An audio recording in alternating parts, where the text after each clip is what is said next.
My Sweet Stalker, Episode 1, Anonymous Advice Account. सुबह मेरी आंख खुलती है और मैं सीधा सोशल मीडिया चेक करता हूँ। सबसे पहले अपना पर्सनल अकाउंट, उसके बाद मेरा एडवाइस वाला पेज। लगता है कोई नया मैसेज आया है। रात में जो नोटिफिकेशन आया था उसे खोलता हूँ। लोग कहते हैं तुम हर परेशानी का हल निकाल लेते हो। उम्मीद है मेरी भी मदद कर पाओगे। अरे वाह, मेरी रेप्यूटेशन तो सच में बढ़ रही है। हर मुश्किल का समाधान। थोड़ा ज्यादा ही बोल दिया। कॉलेज ज्वाइन करने के बाद मुझे एहसास हुआ कि लोगों को गाइड करना मेरे लिए आसान है। कई बार किसी को बस सही दिशा में हल्का सा पुश चाहिए होता है, और कभी सिर्फ एक ऐसा इंसान जो बिना जज किए उनकी बात सुन ले। इसीलिए मैंने एक अनोनिमस अकाउंट बनाया जहां मैं फ्री में सुझाव देता हूं। धीरे धीरे ये पेज कैंपस में काफी पॉपुलर हो गया। कभी कभी तो लोग इसकी चर्चा भी करते हैं बिना ये जाने कि इसके पीछे मैं हूं। चलो देखते हैं इस बार किस बात की टेंशन है। मेरी जिंदगी बिल्कुल बेकार लगती है। न कोई खास हुनर, न कोई स्किल। लगता है सेल्फ एस्टीम की दिक्कत है। अगर कोई साथ होता तो इतना बुरा नहीं लगता, पर मेरे पास कोई नहीं है। ऐसा लगता है जैसे किसी को मेरी परवाह ही नहीं। डर लगता है कि पूरी लाइफ ऐसे ही गुजर जाएगी, बिना प्यार के, बिना किसी अहमियत के। उफ, मामला थोड़ा हैवी है। मैं गहरी सांस लेकर जवाब टाइप करना शुरू करता हूं। क्या सलाह दूं? सबसे बड़ी समस्या उसका आत्मविश्वास लग रहा है। अगर ये ठीक हो जाए तो बाकी चीज खुद संभल सकती है। जब हालात बिगड़ने लगते हैं तो इंसान जल्दी निराश हो जाता है और सब कुछ अंधेरा दिखाई देने लगता है। लेकिन हर अंधेरे में कहीं ना कहीं रोशनी जरूर होती है। क्यों न तुम अपनी अच्छाइयों और टैलेंट की एक लिस्ट बनाओ। कम से कम 5 ऐसी बातें लिखो जिनमें तुम दूसरों से बेहतर हो। इस बात की ज्यादा फिक्र मत करो कि लोग तुम्हें कैसे देखते हैं। अपनी खुशी पर ध्यान दो और सोचो किन चीजों में खुद को आगे बढ़ा सकती हो। ये उसकी सारी परेशानियों का फाइनल हल नहीं है, लेकिन सही दिशा में पहला कदम जरूर है। मैं मैसेज भेज देता हूं और साथ में एक छोटा सा नोट भी जोड़ता हूं। जब भी जरूरत हो मुझसे दोबारा बात कर सकती हो। जवाब तुरंत आ जाता है। Thank you so much. मैं अभी से कोशिश करती हूं। वाह, लगता है उसका मूड पहले से बेहतर हो गया। हल्की सी सीटी बजाते हुए मैं अकाउंट लॉग आउट करता हूं। फिर जल्दी से तैयार होकर क्लास के लिए निकल पड़ता हूं। अरे, उस ऑनलाइन एडवाइस वाले पेज के बारे में सुना क्या? हैं? वही जो पिछले हफ्ते ट्रेंड कर रहा था। हाँ, वही। सुनने में आया है कि उसे चलाने वाला कोई यही हमारी यूनिवर्सिटी का स्टूडेंट है। सच में? सीरियस हो क्या? मुझे तो अब समझ आ रहा है। तब भी उस स्कैंडल पर इतनी डिटेल्ड और एग्जैक्ट सलाह दे पाया होगा। दोनों की गॉसिप अभी भी जारी है, लेकिन मैं आराम से अपनी कॉपी निकाल लेता हूं, ऐसे जैसे कुछ पता ही ना हो। इस वक्त मेरी पर्सनल लाइफ और मेरा एडवाइस अकाउंट दोनों बिल्कुल अलग अलग हैं, और मुझे यही तरीका पसंद है। एनोनिमस रहना सबसे आसान है। अगर लोगों को पता चल गया कि वो अकाउंट मैं चलाता हूं तो बेकार की मुश्किलें खड़ी हो सकती हैं। ऐसे सबके लिए बेहतर है ओरोची। मे, age 19, height 163 inch, likes cooking करना और शहर में स्ट्रे एनिमल्स की देखभाल करना। अबाउट हर, मे मेरी बचपन की दोस्त है, हमेशा खुश रहने वाली, और मेरी इमोशनल सपोर्ट भी। मेरे सीक्रेट एडवाइस अकाउंट के बारे में सिर्फ वही जानती है। अरे मे, क्लास कैसी चल रही है? काफी ठीक। पिछला टेस्ट बस किसी तरह निकाल लिया। ओरोची उसे गर्व से मुस्कुराते देखता है। बस किसी तरह पास होना, इतनी शान से बताने वाली बात है क्या? और मैं हाई स्कूल से बेस्ट फ्रेंड्स हैं। वो तो ठान कर बैठी थी कि उसी यूनिवर्सिटी में आएगी जहां मैं जाऊंगा। अब भी याद है उसने कितनी मेहनत की थी और कितने दिन मैंने उसके साथ बैठकर पढ़ाई करवाई थी। लेकिन सच बताऊं, कुछ चीजें जो याद रखने को कहते हैं ना, दिमाग हिल जाता है। समझ नहीं आता लोग हर बार स्ट्रेट एज कैसे ले आते हैं। क्या बोलूं उसे? अगले टेस्ट के लिए हेल्प चाहिए क्या? मैं उस सब्जेक्ट में नहीं हूं, पर फिर भी पढ़ाने में मदद कर सकता हूं। तुम्हें परेशानी तो नहीं होगी? अरे बिल्कुल नहीं। तुम्हारी मदद करने में मुझे कभी दिक्कत नहीं होती। मैं खिलखिलाती है और आंख मारती है। ठीक है, तो शायद मैं तुम्हारा ऑफर एक्सेप्ट कर लूं। कम से कम कंपनी के लिए तो। क्यों लग रहा है मे के स्टडी सेशन में किताबों से ज्यादा स्नैक्स होंगे? तुम हमेशा सही बात बोल देते हो। कोई आश्चर्य नहीं कि तुम इतने पॉपुलर हो। ओरोची हल्का हंसता है और गर्दन के पीछे हाथ फेरता है। सच कहूं तो मैं कैंपस में इतना पॉपुलर नहीं हूं, पर वो उस बात की नहीं कर रही। मे को पता है कि एडवाइस अकाउंट में चलाता हूं। मेरी बेस्ट फ्रेंड होने के नाते उसने हमेशा मेरा साथ दिया। तभी हमारे क्लब की तीसरी मेंबर शिकी चुपचाप कमरे में एंट्री लेती है, चेहरे पर हमेशा की तरह सीरियस और एक्सप्रेशनलेस। हाइट 1 सेमी, likes computers. About Shiki, Shiki हमारे कंप्यूटर क्लब की शांत, कम बोलने वाली लेकिन बेहद इंटेलिजेंट मेंबर है। कभी कभी उसे समझ पाना मुश्किल होता है। सॉरी, देर हो गई। इतनी धीरे बोलती है कि मुश्किल से सुन पाता हूं। अरे नहीं, तुम लेट नहीं हो। सच। उसे घड़ी की तरफ देखते देखता है, वो हल्का सा ब्लश करती है। अच्छा, ठीक है।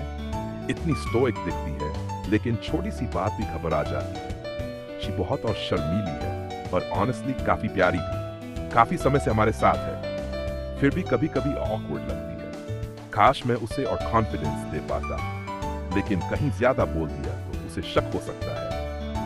शिकी की नजर में तो हम पहली बार तब मिले थे जब वो क्लब मीटिंग में शामिल होने आई थी, लेकिन असल में वो पहले मेरे सोशल मीडिया एडवाइस अकाउंट पर आई थी। उसे अपने इंटरेस्ट को लेकर शर्म आती थी, डरती थी कि लोग उसे अजीब समझेंगे। जब मैंने उसे दिल की सुनने और अपने असली इंटरेस्ट को फॉलो करने की सलाह दी, कुछ ही दिनों बाद वो हमारे क्लब में शामिल हो गई। शायद मैं लकी हूं, इस वक्त 2 क्यूट लड़कियों के बीच बैठा हूं। आज क्लास कैसी थी शिकी? अच्छी। एक ऐसे लिखना है। मैं गेस करूं, बाकी सारा होमवर्क पहले ही खत्म कर लिया। वो हाँ, ओरोची देखता है कि दोनों बात कर रही हैं और धीरे धीरे बाकी क्लब मेंबर्स भी आने लगते हैं। कुछ ही देर में सब आ जाते हैं। ठीक है, सब आ गए, चलो।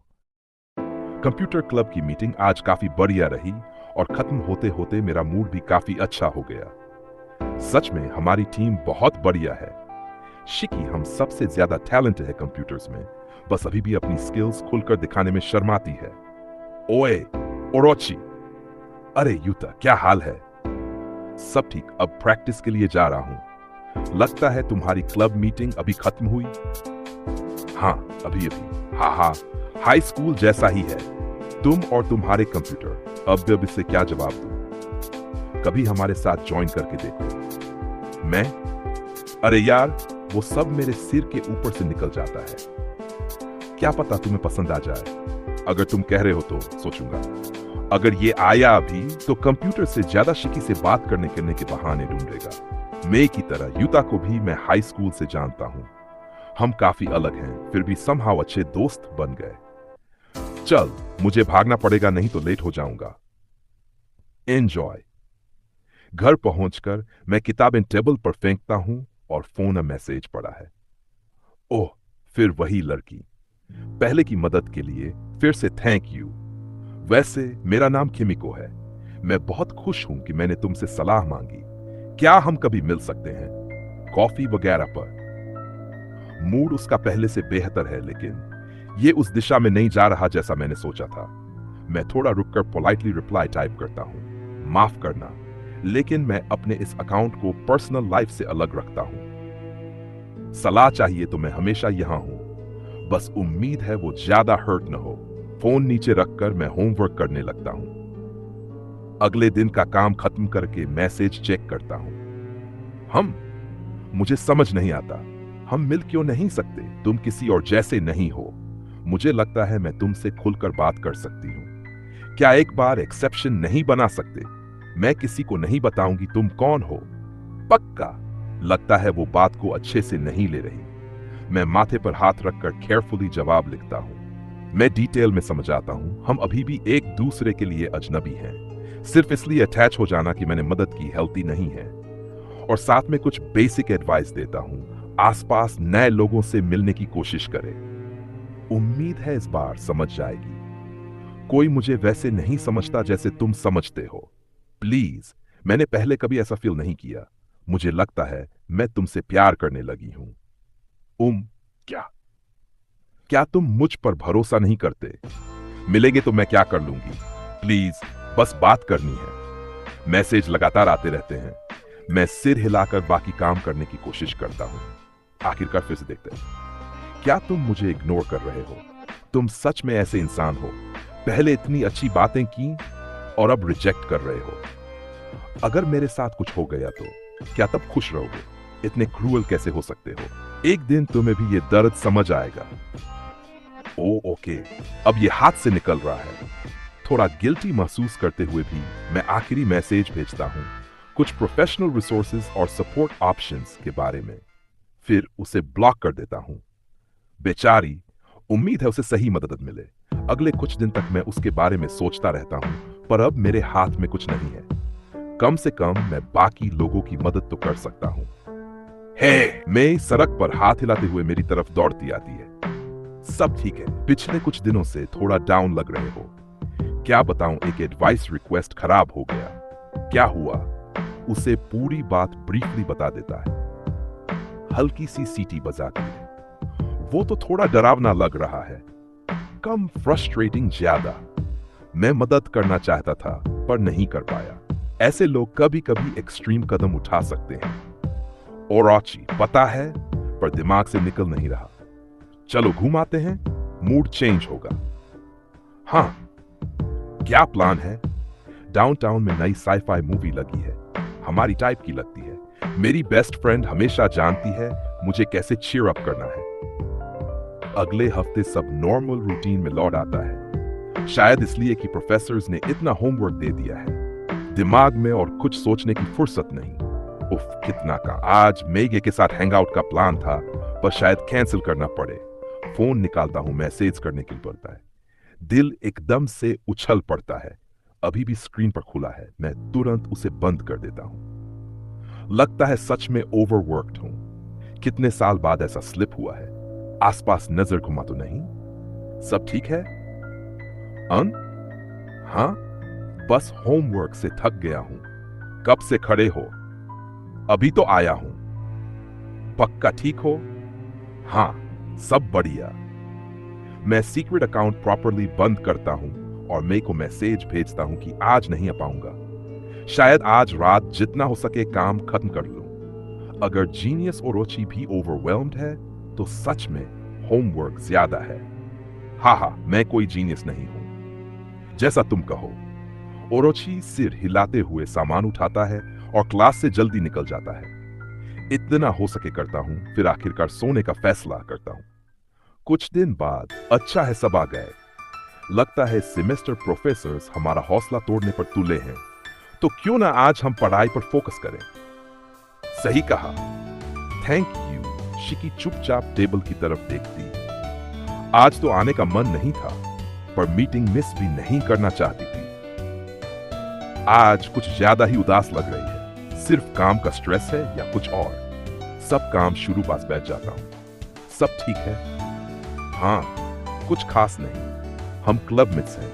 अगर कुछ परेशान कर रहा है बताओ। थोड़ा सिली है बस। वो होंठ काटती है और नजरें चुरा लेती है।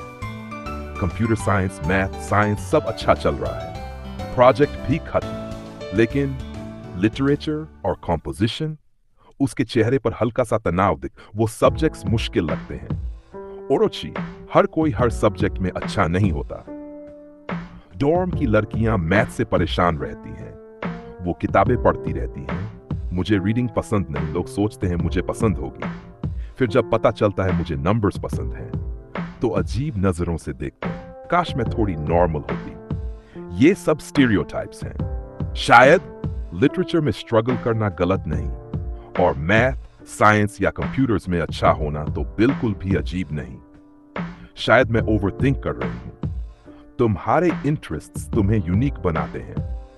उन पर थोड़ा प्राउड फील तरफ देखती है। होंठों के कोने हल्के से ऊपर उठते हैं। क्या ये मुस्कान थी? गालों पर हल्की गुलाबी आभा दिखती है। Thank you. अब थोड़ा बेहतर लग रहा है। ग्रेट। चलो, होमवर्क में मदद चाहिए। कम से कम देख तो सकता हूं। हाँ, बाकी मीटिंग हम साथ में काम करते हैं। थक गया। आज अच्छा प्रोग्रेस हुआ। अब सोने का टाइम। नोट समेटते ही फोन में वाइब्रेट होता है। हम अननोन नंबर। हम साथ रहने के लिए बने हैं। तुम क्यों नहीं समझते? वो गलत नंबर होगा या कोई प्रैंक। थोड़ी बेचैनी के साथ फोन साइड में रख देता हूं। सिर भारी लग रहा है, आंखें जल रही हैं, खांसी आती है, हवा में धुआं, स्मोक। अचानक पूरी तरह जाग जाता हूं। मेरा अपार्टमेंट आग में है। आग, मुझे तुरंत बाहर निकलना होगा। लेकिन ये आग लगी कैसे? क्या उस अजीब मैसेज से इसका कोई कनेक्शन है?